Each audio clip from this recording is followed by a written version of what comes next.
गुजरात मार्गावर एक थरारक घटना समोर आली आहे, जिथे एक ड्रायव्हरवर जीवघेणा हल्ला करत जबरी चोरी आणि अपहरण करण्यात आलं। मेहसाणा गुजरात येथील मनीष कुमार गोठवाल हे मुंबईतील श्रीजी ज्वेलर्सचे मालक भूपेंद्र भाई मजेठिया यांच्यासाठी ड्रायव्हर म्हणून काम करत असून त्यांच्या सांगण्यानुसार 21 जुलैला त्यांनी अहमदाबाद सीजी रोड येथून किया सेल्टोस कार GJ18BQ5896 ही गाडी मुंबईला नेण्यासाठी घेतली, ज्यामध्ये तब्बल 70 लाखांची रोख रक्कम ठेवली होती।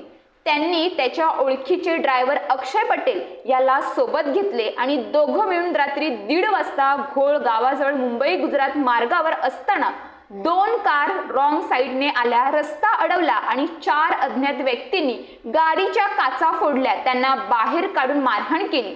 त्यांच्या डोळ्यावर पट्टी बांधून हात बांधून जबरदस्तीने इनोवा कारमध्ये बसवलं आणि सुमारे 1 तास फिरवून सावरखंड परिसरात सोडून दिलं। पहाटे 5 वाजता ते पायी चालत मोनर जवळील शिमलाईन हॉटेलमध्ये पोहोचले। तिथून पोलिसांना माहिती देण्यात आली आणि चौकशीनंतर कार सोमटा गावाजवळ डिवायडर मध्ये अपघात स्थितीत सापडली।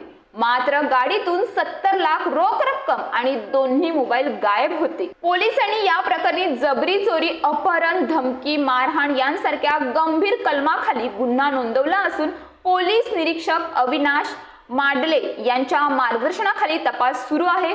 हा गुन्हा पूर्वनियोजित टोळीचा भाग आहे का की आतल्या व्यक्तीची माहिती लीक झाली होती, हे लवकरच स्पष्ट होईल। न्यूज पोलीस रिपोर्टर सागर मोर, कासा।